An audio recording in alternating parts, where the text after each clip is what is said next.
क्या आपने कभी सोचा है कि मेरे इस मानवीय जीवन का क्या अस्तित्व है? मेरे लिए इस मानव जीवन जो कि ईश्वर की अनमोल देन है, उसे क्या महत्वता है? क्या आपने कभी अपने आप को गहराइयों से जानने का, समझने का प्रयास किया है? मानवीय तौर पर कहा जाए तो हम इस जीवन को सिर्फ अपनी ज़रूरतों को पूरा करते-करते ही व्यतीत कर देते हैं। एक मनुष्य के लिए उसकी ज़रूरत क्या है? रोटी, कपड़ा और मकान, यही ना? पर असल सत्य यह नहीं है।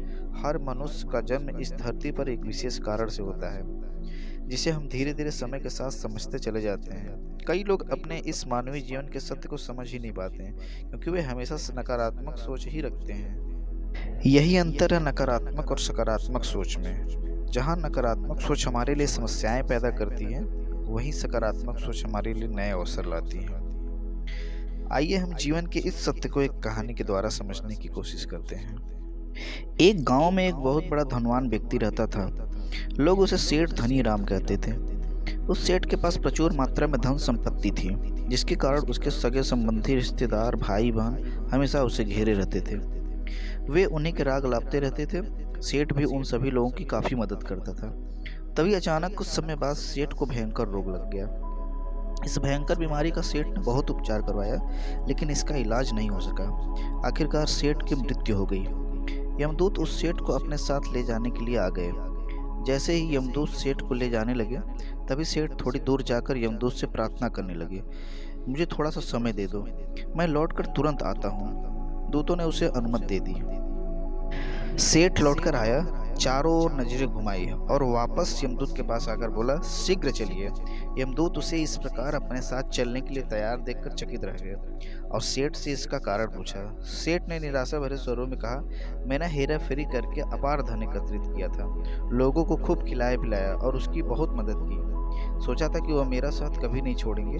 अब जब मैं इस दुनिया को सदा के लिए छोड़कर जा रहा हूँ, तो वे सब बदल गए हैं। मेरे लिए दुखी होने के बजाय ये अभी से मेरी संपत्ति को बांटने की योजना बनाने लगे हैं। किसी को मेरे लिए जरा सी भी अफसोस नहीं है। सेठ की बातें सुनकर यमदूत बोले, इस संसार में प्राणी अकेला ही आता है और अकेला ही जाता है। इंसान जो भी अच्छा या बुरा कर्म करता है, उसे इसका परिणाम स्वयं ही भुगतना पड़ता है। हर प्राणी इस सत्य को समझता तो है, पर देर से। हम इस बात को अपने जीवन में भी देख रहे हैं। लोग जीवन के सत्य को भूलकर मानव द्वारा बनाए गए जाल जैसे लालच, रुपया, पैसा, बुराई आदि तले दब गए हैं। आप जो भोजन ग्रहण करते हैं वह पेट में 4 घंटे रहता है, जो वस्त्र पहनते हैं वो 4 महीने रहता है, लेकिन जो ज्ञान आप हासिल करते हैं वह आपके अंतिम सांस तक साथ रहता है और संस्कार बनकर आपकी अगली पीढ़ी तक पहुंचता है। ज्ञान का बीज कभी व्यर्थ नहीं जाता।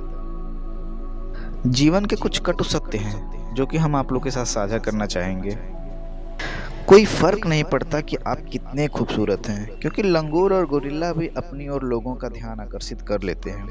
कोई फर्क नहीं पड़ता आपका शरीर कितना विशाल और कितना मजबूत है, क्योंकि श्मशान तक आप अपने आप को नहीं ले जा सकते हैं। आप कितने भी लंबे क्यों न हो, मगर आने वाले कल को आप नहीं देख सकते हैं। कोई फर्क नहीं पड़ता कि आपकी त्वचा कितनी गोरी और कितनी चमकदार है, क्योंकि अंधेरे में रोशनी की जरूरत पड़ती ही है। कोई फर्क नहीं पड़ता कि आप नहीं हंसेंगे तो सब भी कहलाएंगे, क्योंकि आप पर हंसने के लिए दुनिया खड़ी है। कोई फर्क नहीं पड़ता कि आप कितने अमीर हैं और दर्जनों गाड़ियां आपके पास हैं, क्योंकि घर के बाथरूम तक तो आपको चलकर ही जाना पड़ेगा।